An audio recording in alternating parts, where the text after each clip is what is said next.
મિત્રો, સમસ્યા સમસ્યા સમસ્યા અત્યારે બધા માણસોને હાથ પગમાં ઝંઝનાહટી આવી, પગ ખેંચાઈ જવા અથવા ક્રેમ્પ આવવો, અત્યારની મેડિકલ ભાષાની વાત કરીએ તો એટલા દુખાવા થાય છે જે પટ કરતા દવાખાને આપણે ભાગી જઈએ છીએ.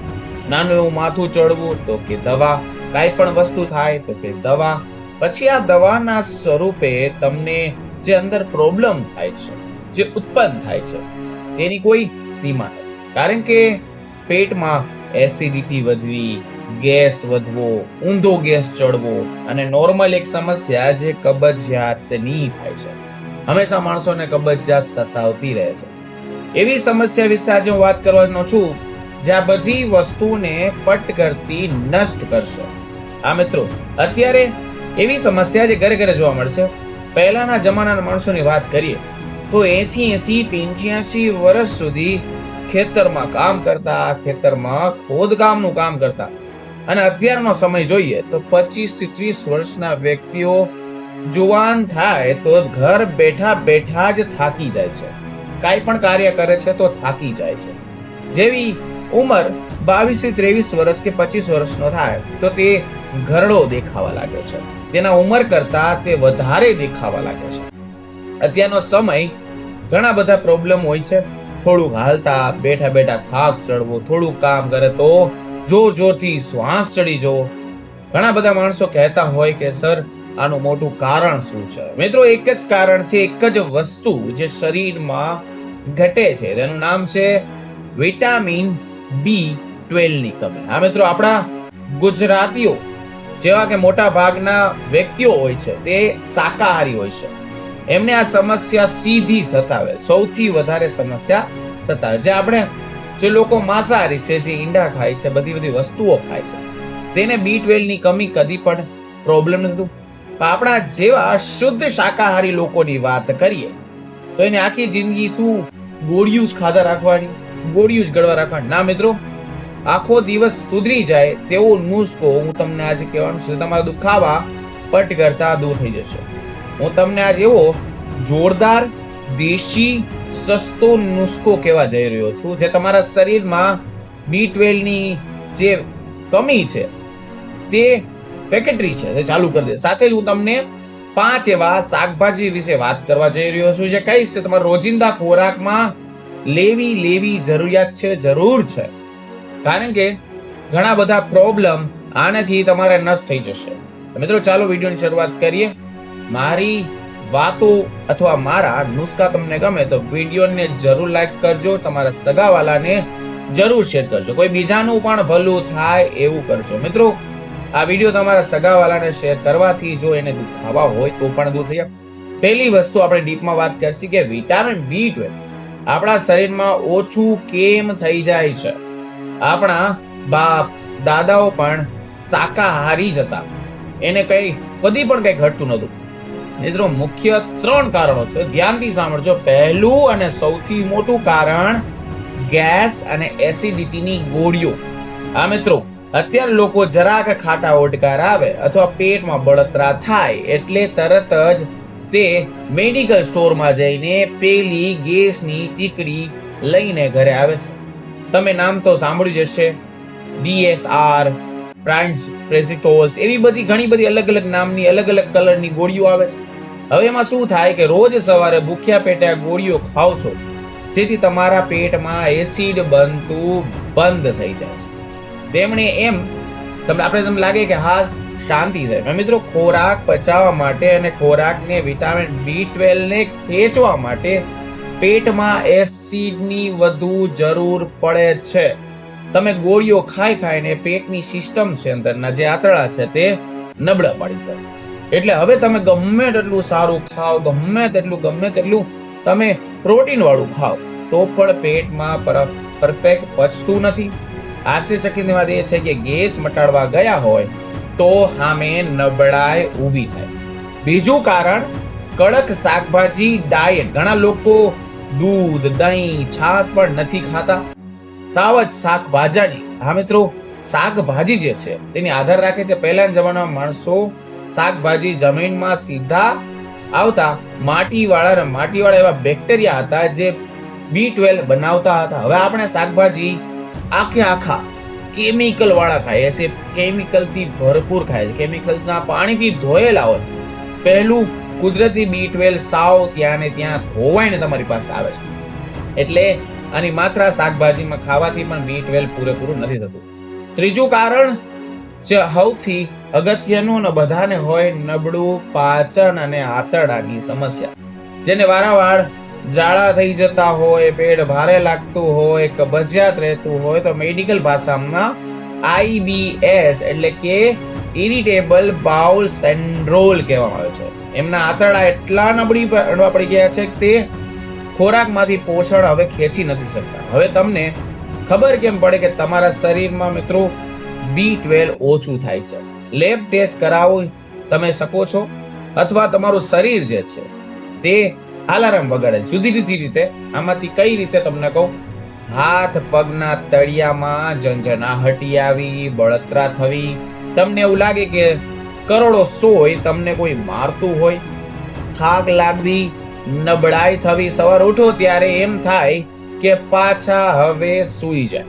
શરીરમાં કોઈ જાન જ ના રહેતી હોય, મગજ ભારે રહેવું, ગેસ રહેવું, અથવા ગુસ્સો ચડવો, કામમાં ધ્યાન ના લાગવું, કામ હંમેશા કરતી વખતે કાંઈક ને કાંઈક બીજી વસ્તુ થઈ જાય, અથવા કામ જ ભૂલાઈ જાય, મગજ સાથે ઘણા બધા પ્રોબ્લેમ, મગજ શૂન્ય પડી જવું, એવું લાગે કે શ્વાસ ચડતો હોય, થોડુંક ચાલો, દાદરા ચડો ત્યારે આવી જાઓ, મોઢામાં વારંવાર તમને ગરમી જેવું અથવા ચાંદા પડી જતા હોય. જો તમને વારંવાર મોઢામાં ચાંદા પડતા હોય તો B12 ની કમીની નિશાની તો આ પહેલી જ છે.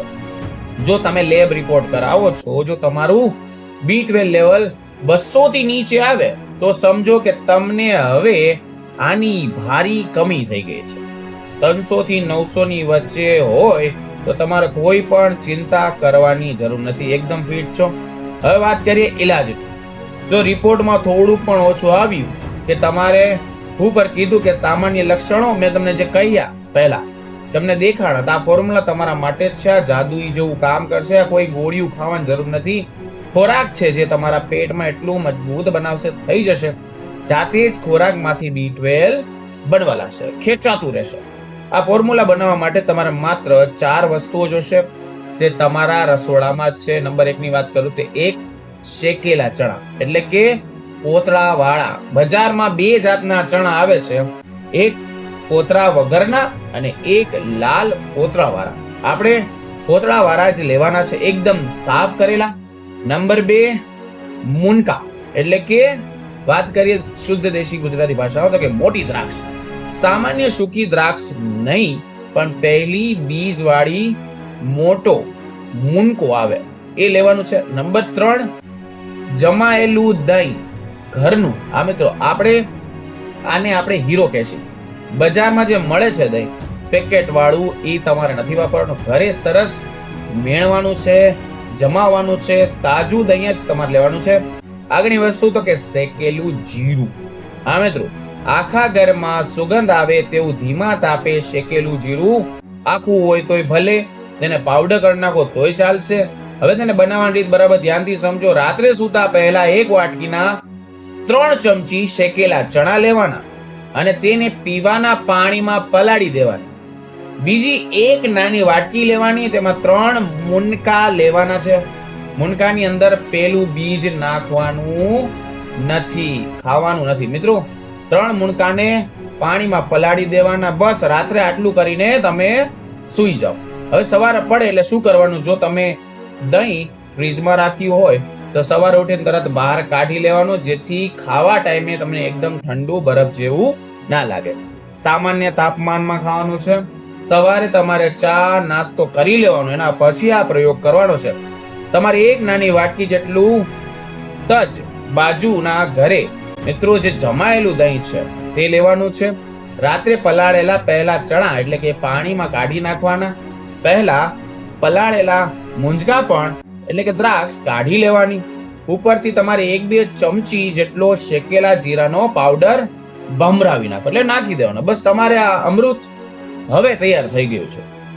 અને આને ચમચીથી શાંતિથી ચાવીને ખાઈ જવાનું છે. આ જાદુ તમને 100% કામ કરશે. આ પણ સમજવું મિત્રો, મેં તમને જે ચણાને રાત્રે પલાળવાનું કેમ કહ્યું, કારણ કે ધ્યાનથી સમજો, શેકેલા ચણા સીધા ખાય તો અમુક લોકોને પચવામાં ભારી પડી શકે છે. અમુક તમે ઓલ્ડ હોય, 40-45 વર્ષના હોય તો પણ પ્રોબ્લેમ થાય, તમારું પેટ ફૂલી જાય, ભારે પડવું થાય. એટલે તેને પલાળવા દેવાનું કીધું.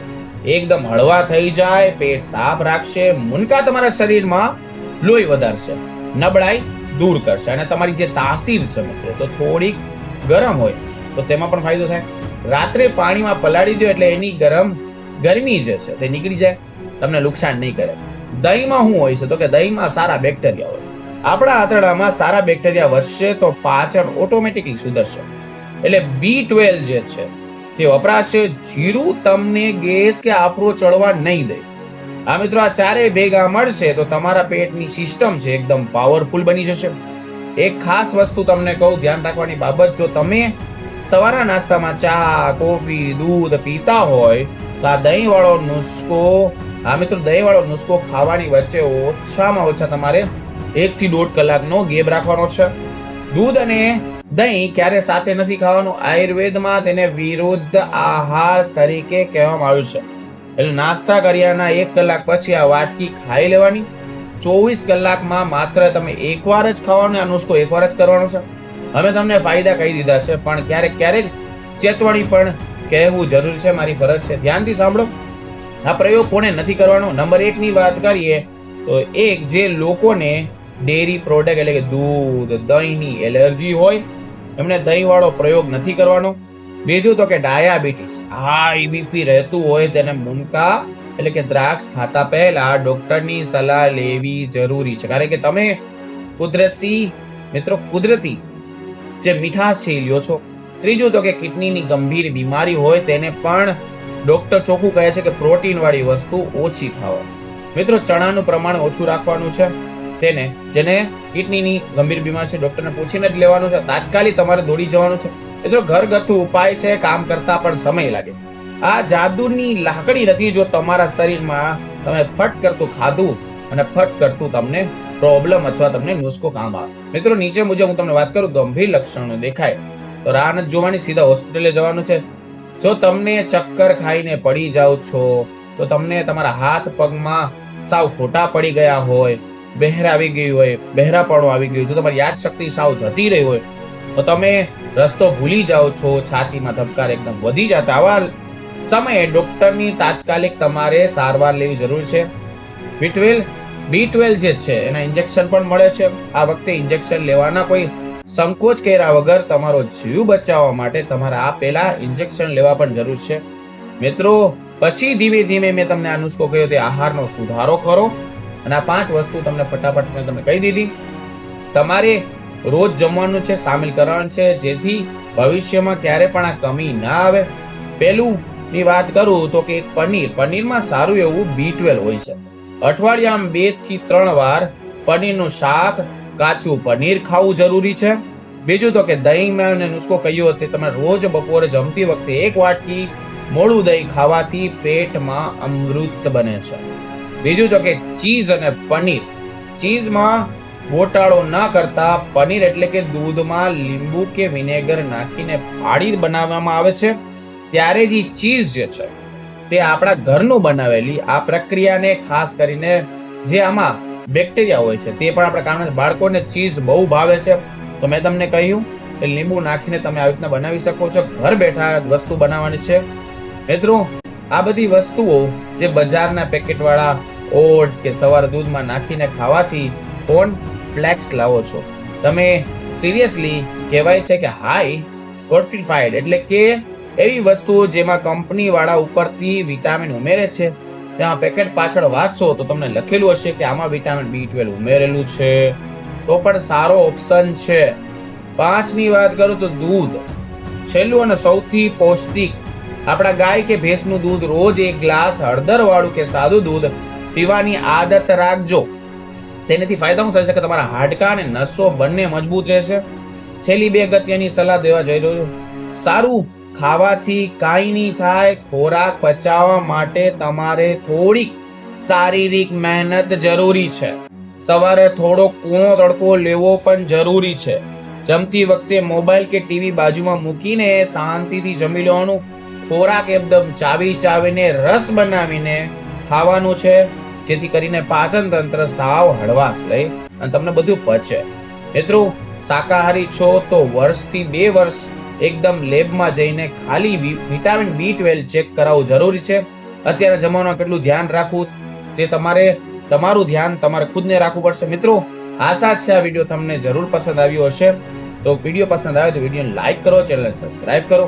આ દેશી ભાષામાં સમજાવેલી વાતો જો તમને સારી લાગી હોય તો આપણી ચેનલને સબસ્ક્રાઇબ કરો, વિડીયોને લાઈક કરો અને કમેન્ટ સેક્શનમાં તમારો અભિપ્રાય અથવા વિડીયો તમે કયા સિટીમાંથી જોઈ રહ્યા છો તે પણ જરૂર લખજો. મિત્રો, સગા સંબંધીઓ વોટ્સએપ ગ્રુપમાં આ વિડીયો શેર કરો એટલે તેને પણ સપોર્ટ થાય, તે પણ આ વસ્તુઓ જાણી શકે, દેશી નુસ્ખાનો તાકાત સમજી શકે. મિત્રો, ફરી મળીશું નવા વિડીયો નવા ટોપિક સાથે. ત્યાં સુધી બધાને મારા હર હર મહાદેવ અને રાધે રાધે.